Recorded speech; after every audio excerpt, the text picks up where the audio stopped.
Hello and welcome to CB Talk, the Combined Transport Blackwell Monthly Podcast. Today is May 23rd, 2025, and I'm your host, Nick Card, Vice President of Operations.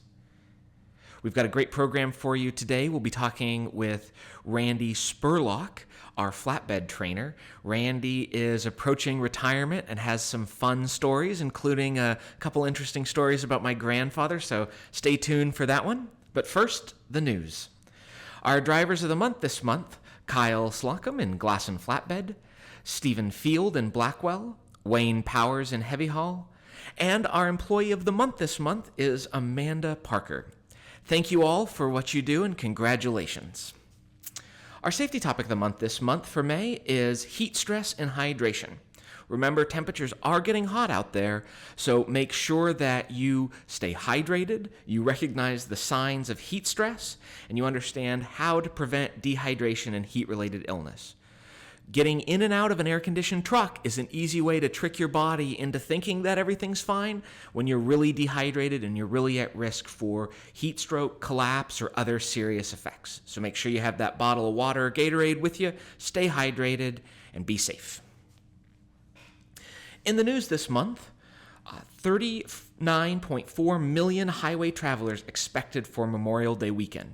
Remember, for those who are heavy haul and permitted loads, there's going to be shutdowns. And even for you that are not permitted, make sure if you're driving on Memorial Day, you stay safe out there. Over 45 million Americans are expected to travel 50 miles or more over the weekend, which will be a new record for us. So with that 39.4 million by car, that makes for some busy roads. Just for some context, that's over a million, almost 1.5 million more than last year. And the previous record was 2005, which was 44 million. So it is a busy travel season. Something that is driving this trend, which is a good factor, is fuel prices are down. That's one of the big reasons why the government's projecting higher travel volumes by road. And with that, let's go to our interview with Randy. We have today with us in the studio Randy Spurlock, who is currently our flatbed trainer. Randy has been with the company for 23 years and 2 months. That 2 months is important because Randy is coming up on retirement. He retires on June 2nd. He's been our securement trainer for the last years. He's been trucking for 30 years. And what you originally came to Combine, was that 1998? Yes. Since 1998. And now here you are on retirement. So, of course, got to ask the first question. What's your plans? What are you going to do? I hope you're not trucking in retirement. You've spent enough of your life doing that. Yeah, I am not trucking. I've come to start calling it the Grand Vacation Tour. Oh. I am going to tour the northern border of the United States for the next 2.5 years, winding up eventually in Maine. And not winter camping, but all spring and summer and fall, and falling south. But at the end of 27 is when I plan that to end, and I'll be 70 years old at that So point. are you camping along the way? Is that All wow. tent camping, all forestry service, all BLM road lands. Yeah. That's very cool. What inspired that? I've always wanted to do that, and some of the places that we've delivered from Combined over the years out in different parts of the country. Mm-hmm. I love the emptiness of that part of it. Well, you were a driver for us for many years. You drove in heavy haul, so I know you had, because you were up in Canada pretty often, and yes. so what were some of the things, just thinking about that, as you were first exploring these areas, obviously from a highway and a truck, but what was it that drew you to those parts of the country? Well, some of the things that you want to see, you can't do it in a truck. Right. So if I want to go bail out into a forestry service or forestry land or Bureau of Land Management, you can't do that in a big truck. and stuff like Devil's Tower. You can see it from Interstate 90, but you're not going to turn off the highway and drive over there and see it. So Yeah, I could just imagine here you are with like an excavator on the back or a big white dozer driving down the dirt roads to Devil's Tower. Just a little off permit, officer. Right. I don't know what you're talking about. So, obviously, man, you've been in trucking quite a while. You've seen a lot of different things change over the years, I'm sure. Yes. Are you excited for the future of trucking? What's the trajectory and the trend? I know there's some people that I've talked to that, have a lot of concerns. We've seen the caliber of drivers on the whole, I think, has decreased, but we have technology that's gotten better. Trucks are cleaner. I mean, there's a lot of change that have been through your time, and I was hoping maybe you could share some thoughts on that. Yeah, there's a lot of changes that have happened. When I first got into the industry, deregulation had occurred some years earlier. Drivers at the time were required to have a mechanical knowledge that doesn't exist today because technology has made trucks more reliable and the systems not so user-friendly to repair on the side of the road. And there are cell phones. When you broke down, you had to figure it out generally, and most times you could figure it out. There was no picking up a phone and asking for help. Yeah. So that's all made the industry more amenable to today's driver, of course. And self-driving, I think we're still decades away from that happening or affecting this. Yeah.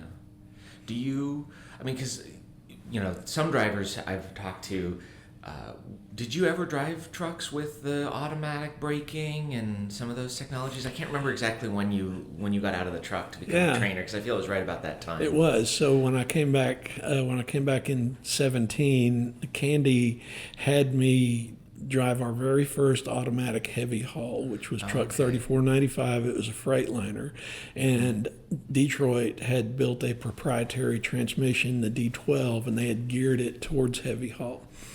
So I don't remember, it was 100,000 miles or so on that truck. And then I did the Kenworth that also Eaton and Cummins had developed an automatic transmission for heavy haul. And that was truck 3531, I think. And I remember that 30,000 miles on that initially, because I think they gave that to us as a loaner. Yeah, and now we've got every heavy haul truck we buy is automatic. Yeah. And we're actually looking at probably we've purchased the last manual transmission multi-axle trucks as well, but those are even going to automatic, which is amazing to me. It is. I never thought I'd ever see the day where you'd take and put an automatic transmission in a multi-axle truck, but here we are. I remember the first time that was discussed, one of our owner-operators was looking at that, and Eaton had some success with 18 speeds and 2-speed rear ends and all automatic and electronic, and it's just drivers were so I'm not driving that. And so here it is now. It's happening. And I know you've got Allison has these massive torque converters, so they're doing a torque converter based automatic. Then you have Eaton, which has a shifted manual, an automatically shifted manual, and all this different technology. And I still hear from guys that run in heavy haul, just even like the RGN, that are going, man, I want my manual back. But so many more drivers, I know they don't really miss it now they've gotten used to it. It's nice not having a clutch. Well, I talk to our drivers, our new drivers, when they come in, especially the ones that I don't talk to our RGN multi-axle because they don't go through my course or anything. But almost everybody else goes through the flatbed program. And I try to tell them that it's a management ideal. So when you learned how to drive a manual, you learned how to manage that system. So it's the same thing. It's learning how to manage a system, and you still, just because it's automatic doesn't mean it's not hands-on. You still have to prep for hills, descents, and ascents, and it doesn't do it all automatically for you. You still have to engage with it. And so, that's good advice. So I got to ask, so over your years of trucking, any fun stories that you want to share? Stories? I wish my memory was better than it is, because I've done a lot of things, just like a lot of drivers have. But we did a lot of miles back in the day. So I don't know, when I came into the industry, 120,000 miles was the minimum expectation, right? Everybody was assumed to run those many miles, and that just doesn't exist anymore. So you worked harder. There wasn't a lot of time you worked and you rested, right? Or at least I did. I can't speak for everybody. How many logbooks did you run at the same time? I tried to run legal. Everybody that knows me knows that I always preach that, because if you can't make your living inside of the confines of the rules, you're working too hard, because you're never going to get rich doing this as a driver. And so I'm proud that I took our very first SpaceX load. I remember it was December 19th of 2017, and it was kind of like, we need somebody that'll work over Christmas to get it from Hawthorne to McGregor, Texas, and they asked me to, and I thought it was pretty cool. I really did. Were those rocket engines at the time, or was that the OctaWeb? It was the OctaWeb, the ring on the bottom, and one of them was new, and one of them was flown hardware. So that was cool. It was loading. It had a tape around it that it said flown hardware. So it had been to space, and I was like, oh, that is amazing. Yeah, to think about it that way. Here's hardware that's been to space sitting on the back of your truck. Yes. So that's very cool. Well, obviously you've had some transitions in the industry as you move from being an over-the-road driver to being an in sort of hands-on coaching and training piece. I can't remember, did you ever do coaching for us out over the road? I never did. Okay, so it's just with the flatbed training. Flatbed and glass, and when they asked me, and I know that some people still are like, why were you a glass trainer? Well, I don't know how many. I think I was the last man that said yes, and went to Fresno and started that. And we did that in January of 2014, and I did it for 10 months. And I was pretty excited about that. I know that. Yeah, no, it's funny because as I've gotten to know you now, I now know you and a lot of your experience with heavy haul, but my first impression of you is always as a glass person, because I knew you from Fresno and from the plant, and it is interesting how that sort of, you navigate that. Right. Who was that? Was it Randy Wiley? Was that? Yes. Did you? So Randy's involved with that too. We started it here, and then I moved it down there and put it together with, of course, Russ and Dave Foster, who's still there. Without those two guys, it would never have worked, because of their experience and their expertise and everything. But when I came to work here in '98, we had two divisions. We had glass, which was by far, and we had very few heavy haul trucks. I think we had 25 or something, and they made me do glass for a couple of months, because in case the whole heavy haul thing doesn't work out. I know that was more my grandfather's baby, was trying to figure out how to make heavy haul work, and he truck driver, wanted to move the big things, play with the big toys, but now that's a big part of what we do. Yeah. Well, so actually, I mean, that's an interesting thought, is you've seen not only just change in the industry, but change within Combined as well. I mean, Blackwell and the whole reefer side of things. I mean, talk a little bit about sort of what you've seen there within our own little world here. So when we first bought Blackwell, of course, everybody had the assumption that you're going to shut down the refrigerated part of it, and I can't remember what the name of the other Cross Creek, right? And so, and then as they changed and they invested in equipment, and it was a pretty cool thing to be proud of and be a part of, because it was a successful capture or however, or investment or whatever, along with the property over there, and the equipment.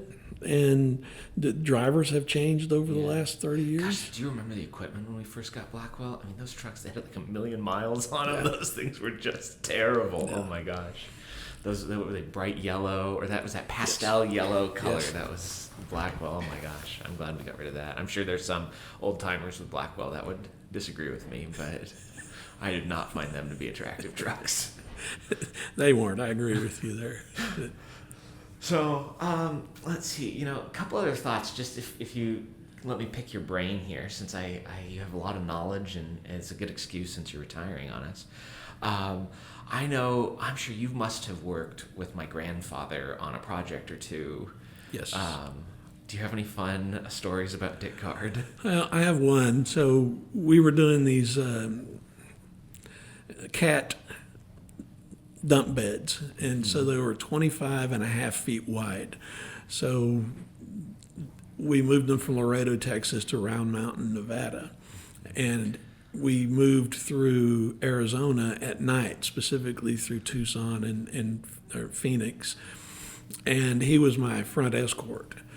And I had some lighting difficulties because we moved at night that night. And I had to build a perimeter around my truck, and I was having connection issues, and I needed to go buy some wire and some connectors. And I mean, that's a huge, those dump beds are giant, so that's a lot of... They're giant, and I had to, my lights weren't working, so I had to rewire some stuff on the trailer. Gosh, yeah. So we went from where we parked for the night, and he drove me in his pickup truck to Triple T Truck Stop. It's really old. It's out just recently out of business. Phenomenal restaurant, cakes and pies were their specialty. And so I went in and I bought my stuff, and we were leaving, and we had to leave at 11 o'clock that night, and I had about 6 hours to wire my trailer and get a couple hours of sleep. We're walking out of the restaurant. Dick turns left and says, "We're going in for coffee and pie." And I'm like, "I got stuff to do on my trailer." And he goes, "We're going in for coffee and pie." I'm like, "Well, I'm here at your, I can't do much about that." So about 4.5 hours later, after he held court, and not just with our drivers, there was and people had pulled chairs up to listen to him talk and go on about the industry and heavy haul. And finally, I got back to my truck. I got no sleep. I got to did you get enough of coffee, though? Is that... I had more coffee than I needed. Yes. Vibrating with your jitters there. So he was like that. He was, I don't know if I don't ever think he discussed or said the word sleep in all the time I've ever known him. Yeah. He was a driven man. Yes, he was. Coffee was his friend. Yeah. But I don't know if that was a funny story, but it was. That's classic. And there was one time driving through a hard rainstorm through Amarillo, Texas, and a voice came over the radio. It said, "Combined," and I'm like, "Yes." This is back when we monitored Channel 19 or whatever. And he goes, "This is Dick Card. Pull into the Petro up here and let's have coffee." And I'm like, "Dick, I'm 4 hours from home and I'm going home. Thank you for the offer." And he comes back on and says, "You know who this is?" I say, "Yes, sir. I know who you are. I'm still going home. I'm going to Oklahoma City." And he never brought that up again, but I know that he was a little disappointed. Oh, sure. Yeah, oh my gosh, that's funny. So, yeah, I mean, good stories, good times in the industry. You know, one of the things that I think about a lot when we talk about trucking as we move forward is the change in drivers. You mentioned some of the skill set. You know, I think about my grandfather and I mean, the kinds of things he did. You know, he was an ice road trucker up on the pipeline in Alaska. You broke down up there. There was no cell phone. You're lucky if you were in radio range. You took care of yourself. And I just don't see that skill set as being common today. What do you think that's a societal thing where we just don't fix things as much anymore, and so people have lost the skill? Is that a driver issue? I think it's a number of things. Long time ago, and I don't know, a couple of decades ago, you came into this industry a couple of ways. You were born into it. You had a family relation that was a trucker, an uncle, a grandfather, a father. You grew up on a farm.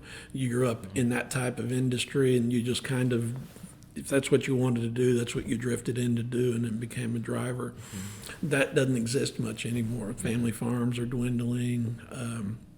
People aren't growing up on their granddad's knee driving a truck and whatnot, so that's become less and less. I was looking at some stuff the other day where, I don't know if you remember, when you came into the industry, the average age of a driver was about 54 years old, and they were retiring out of the system, but they'd been in as a truck driver their whole life. Well, I saw some data the other day where the average age now is 47. But those people haven't been in the industry since they were in their 20s or late teens. They came into the industry. The average age of a student entering now is 35 years old. So that experience is it's a lot less experience. It's a lot less experience, and people are coming in with no mechanical experience. And technology's helped with that because you just got more reliable equipment and communication. But how did you get into trucking?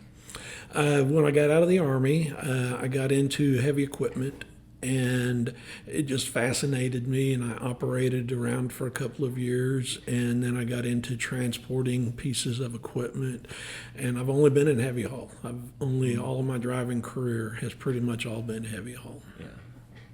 All right, I'm going to put you on the spot now. Okay. You've got decades of experience doing trucking. You've seen the trajectory of the industry. Where are we going to be if you and I were having this conversation in 2035? What do you think our industry would look like? Oh, that's a tough question.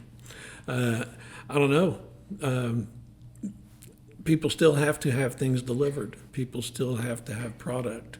And a lot of it, some of it may be the product of political input throughout the next 10 years. I don't think that self-driving is going to be anything more than local, to be quite honest. There's still just so much that has to be overcome. Look at all the struggles and the promises they've made and haven't been able to deliver on.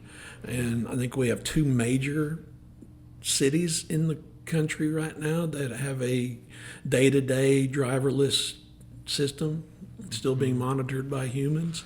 So I still think we're going to have drivers and trucks. I hope it doesn't go the way of Walmart, right? I hope, because what I mean by that is Walmart has taken over the retail aspect of most of our lives, right?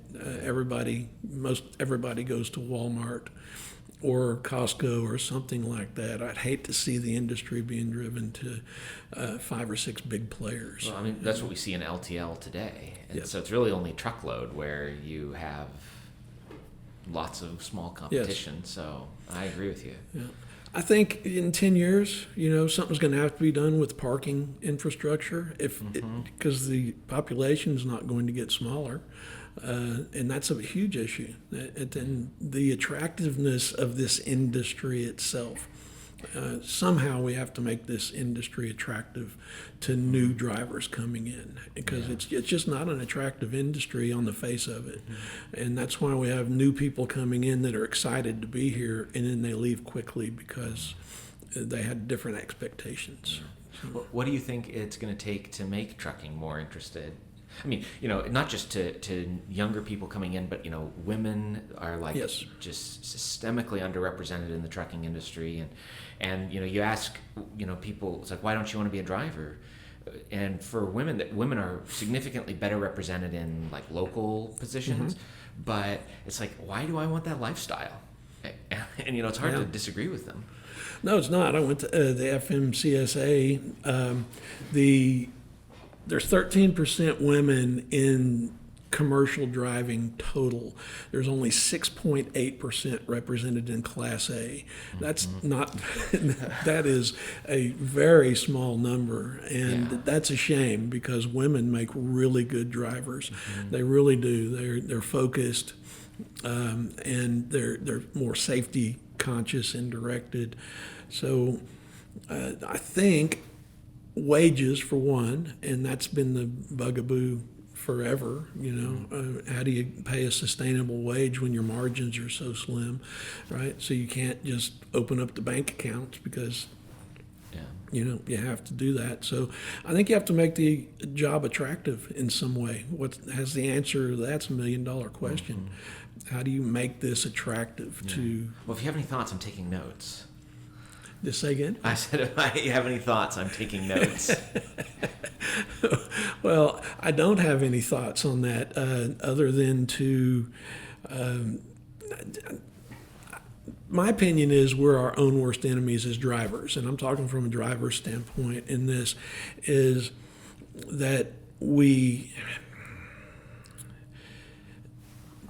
talk about a driver shortage, and you can't get good information from the FMCSA, but they talk about 50,000 CDLs being issued a month, and they don't break that down into C, D, or A. But you take those numbers and you multiply them, and then you look at everybody that has these huge turnover rates, right? So you yourself know what those costs are. They're astronomical. We have a license that allows us to move anywhere we want to. Now, you're only going to be able to do that a short period of time before people are hiring you and go, oh, you're a job hopper, but not in this industry. We see that you have the ability, you have a license. So I think there's two things. You have to hold drivers accountable. And I think it's terrible that we don't have a licensure. We have a professional license, but we're not held to the fire to recertify that we deserve to have that license. I think that's a shortfall. I think the ability to move around hurts us. At any given time, if there's 100% turnover in the industry, you have hundreds of thousands of drivers that are currently unemployed looking for their next job or in between. So when they count those numbers, you have to take that into account. That it's not just that there's not a lack of drivers. There's drivers that are in between that are counted in those numbers, and that hurts. Yeah.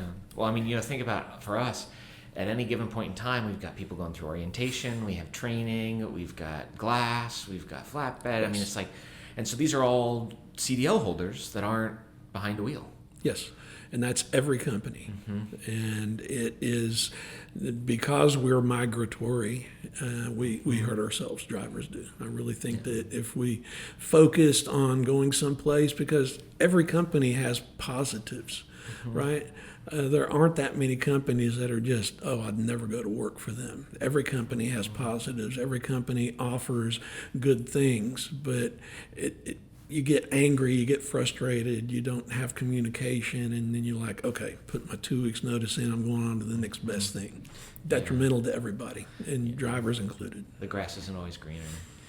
But, well, that's an interesting question. How does Combine compare to, for you, some of the other companies you've worked for, thinking about some of those different pros? So it's what we've all heard here over the years, is it's a personable company. When I came to work here, and I know I'm keep going back to my career on this, but the first couple of years here, I spent most of my time, because I'm from Oklahoma, working in the Southeast, working in the South. There was a period of time where I didn't get back here to the yard for 18 months or so. But when I came to the yard, every single person I met, staff and office, greeted me by name. They didn't remember me. Somebody took the time, and they did. It wasn't just for me, it was for every driver, but somebody took the time to say, hey, Spurlock's coming through, say hi to him. That meant a lot. Still means a lot to this day, to have that recognition, hey, you're not a stranger.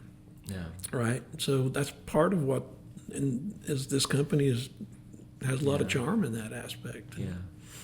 Well, I think that comes from, that's, my grandfather had a lot of faults, but one of the things that he was really proud of was being a truck driver, and that was something that he instilled in all of us, that we should be really proud of the people who are driving for us and appreciate them, and I think that still is part of the DNA of Combined Transport today. So yeah, absolutely it is.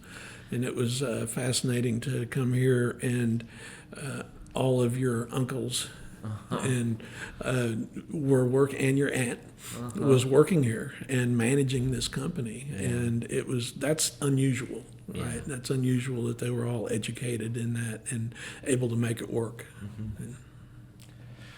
Well, our time is running short, but a couple quick questions to end.